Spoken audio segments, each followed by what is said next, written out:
So you can see it's just sort of the workbench, and the orchids are slowly beginning to sort of shine at the moment. It's going to take another couple of months for them all to come out. They're all at different stages, and as you can see, some are in slightly better condition than others. As I said, we've bought these from sort of anywhere and everywhere, especially if you could find something a little bit different. This little Sologne here was actually given to me by a friend, and it's doing very well actually at the moment. I mean, I've almost managed to kill it, but it seems to have come back under a bit more careful loving and attention. So this is nice. And actually I've noticed that when you see these ones, they're quite often sort of in trees and everything else, but it's doing very well, sort of being pot bound. And I think this is the first year that it's actually properly come into flower, so I'm really, really pleased about that. Then moving on, we've actually got Sologne Christa, and where I'm concerned, it's probably a little bit more hardy. And she's beautiful with those lovely, lovely sort of poached egg centres, and she does actually have a delicious scent. So the bees will be around her later today. At the back, obviously, the others are resting. Into our slipper orchids. These again have been nurtured over the years, so they're just finally sort of showing their last little display now that Christmas is over. What am I going on here? So a bit of a mixture. We've got Anthuriums, the orchid, back down to Anthuriums again. And we keep actually most of our orchids up on racks. And it means that also we don't, unless they're very, very heavy, we don't actually stake them, which means that all the stems sort of come out. And as you see in a couple of cases, you can see the stems just begin to poke their heads and move outwards. And I always think it's actually rather nicely do this because they're not so static. And it also means they're almost like saying good morning to you every time you walk down here. It just makes it a little bit more natural and a little bit more tropical. So I'll just pass the old farmhouse door. So back in on the racks. And again, you know, slowly begin to see some life there. So hopefully in another couple of months, they'll all be out. Okay, this might not be an orchid, but he is rather beautiful all the same. So one of the lovely succulents that we've got. I don't know how well he's going to come into view. It's probably a bit better there. So there you go. He's absolutely stunning. And I think, again, this is his first year that he's actually bloomed. So again, this is a succulent we've picked up from a supermarket or a store or shop somewhere around the place. Okay, so we go into our bromeliads. Hundreds of those in the garden now, sort of taking over from the orchid passion. Very beautiful Phalaenopsis.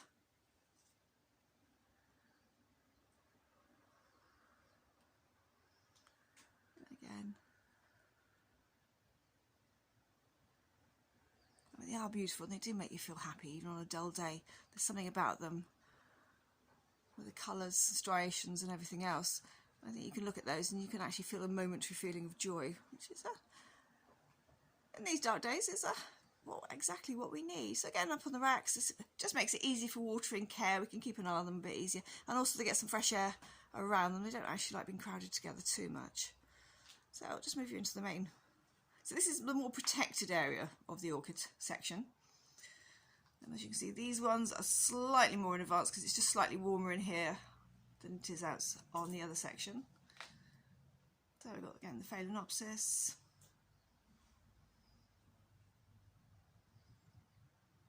Moving back down to our slipper orchids. This little orchid here, no, he's not out at the moment. He usually comes out at Easter. He's like got little daffodil flowers to him, so when he comes out, definitely show you. You'll have to forgive me, I don't know most of the names of these orchids. I sort of when I buy them, if you ask quite a few people, as when we bought a rose once, we asked what colour it was and she lifted up a petal and said it's a red one. So sometimes it's a little bit hit and miss about what types of plants you're going to get. So just coming down in. This happens to be one of my favourite Phalaenopsis. I mean, beautiful. The coloration and the striations on this are absolutely gorgeous. It is quite majestic. But this little beauty is one that I actually picked up again from a shop. It was with another pansy orchid, so I thought it was going to be very, very similar to that. but this gave us quite a shock. It is absolutely stunning and definitely cheers you up on a rainy day. That is beautiful. So he was bought just before Christmas, and hopefully he'll stay out a little bit longer. But I think sometimes the great thing about sort of buying things on spec and like this, especially if you're buying orchids in the green, is you don't know what you're going to get. So unless you've actually got a particular colour scheme or there are particular types that you like, I think sometimes when you just sort of buy them on spec, I've got Dendrobium behind. I think it's a Dendrobium. No, it's a Phalaenopsis, so I got the wrong one there. It's wonderful. And you just don't know what you're going to get. So it's a bit like a bag of all sorts, really. So occasionally we'll go out and have a splurge, and we'll just go and buy sort of like 20-30 euros worth of in the green orchids and just replace ones that we've lost. And sometimes you just want something a little bit different, and that surprise is always nice. This again, this one's just coming to its end now. It's been blooming for about 2-3 months. That beautiful papery texture it has.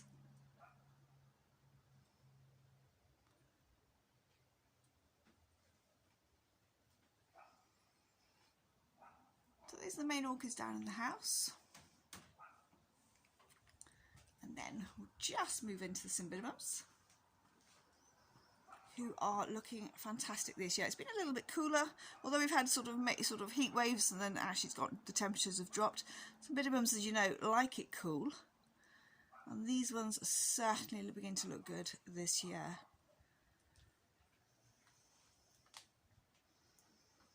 So here we go. This is one of my favourites.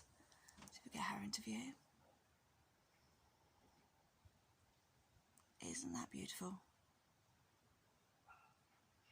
I know they say there's no thing as perfection, but I sometimes think a beautiful orchid is about as perfect as you're going to get.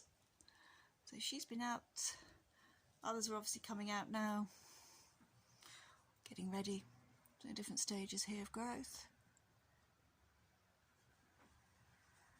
And again, part of these were bought in the green. I think some of them cost about 10 euros. That was about 2 or 3 years ago. So this one's here.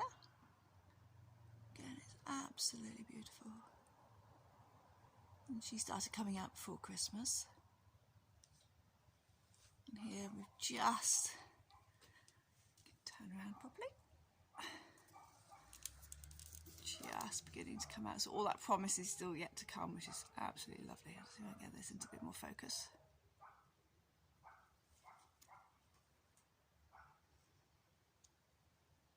I don't think this is actually going to come into focus, that one. Sometimes plants can be difficult. So this is how we are with the orchids at the moment.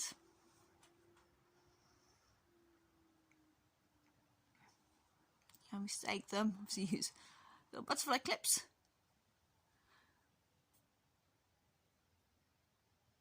Just to keep them secure, and also with the clips it means you don't actually bruise the stems. They have a little bit more give in them. So I'll just give you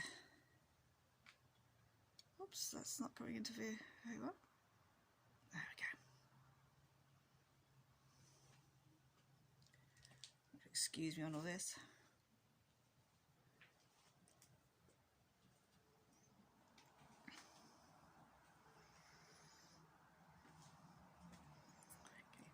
Avoid the bucket for a second.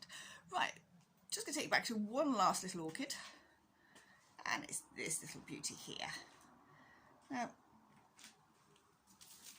the tale behind this one is that I actually saw it in a supermarket and it looked terrible. It was limp, lifeless, and the 2 stems of flowers it did have were drooping terribly. But you know when you sort of walk past a plant and sometimes it just calls out to you and says, buy me. So I think I walked past it, walked back, walked past it again, and it was still saying, please buy me. And of course we're very lucky because it still had 3 stems that actually with flower buds which hadn't opened. So he was quickly whisked away and put into my shopping trolley and brought home. So it's weird. Sometimes plants call out. I've had trees before that I haven't been able to walk past. I've actually had to buy the tree because it's just literally just called out to me and said, please take me home and please look after me. So so you'll find there's quite a few sort of little rescues in the garden, which always make it great fun. And also, again, you never know what you're going to buy. And I actually think the coloration on this little orchid, if I can get him properly into view, it's beautiful. I love the greens. So I'm going to bring you out to one of the main gardens here. So this camellia is about 21 years old, and to be perfectly honest, it's been the worst camellia I've ever seen. It has been moved around the garden about 5 times, and we think it's finally decided it actually likes this spot. And for the first time in its life, it's actually coming out to colour, or into bloom. And look at that. Isn't that just pretty? So this has been one of those sort of disasters. It's sort of limped along, and when it has come into bloom, it's usually just sort of dropped its flowers and done nothing. But this year might be the first year that it wants to do something. What I've actually brought you along to see is this little orchid here. So this is one that's actually living in the garden. And when we bought it, it was more like buying drugs in a way, because I phoned up the lady who had it for sale, and she was like, well, meet me in a car park. So we met up in a car park in Ponta de Sol, and it was like, fine, okay, so you're the purchaser, follow us. So we followed them up this terrible set of roads, sort of had to abandon the car. And then we got to this house, and there was this lady's husband with a shovel in his hand, and it was a case of, right, now we've got to dig it up. So I think we spent about an hour trying to get this out of a tiny, tiny, cramped little place. Luckily I had a sheet in the back of the car, because we literally had to drag this orchid back because it was so heavy, and sort of, give them the money. And it wasn't until later on we thought about it. I mean, the lady sort of put her 40 euros inside her bra, and then we realised that the house was empty. Well, not quite empty, but we hadn't really been invited in. And we then thought, they'd just literally gone in and stolen somebody else's orchid. So if it was stolen, I'm really sorry, but to be perfectly honest, it's so happy here. And as you can see, just in the back, it's beginning to come out into flower. The first year we had about 16 stems. I don't think we'll get quite as many this year, but hope springs eternal. And as I say, out in the back, she's just coming up there, and I think there are a couple more. Yep, we've got one to stand here.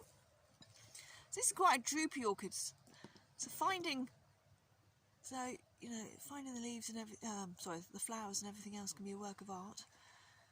But again, so those will all be staked up a little bit later on, so we can actually get to see them. It's almost quite a shy little orchid. It's very pretty, very understated, but looks wonderful in a very, very green area of the garden. Okay, so we'll just finish off.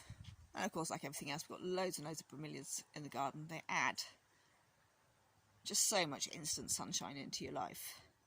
And then just the textures and everything else just make it a little bit more interesting and intriguing.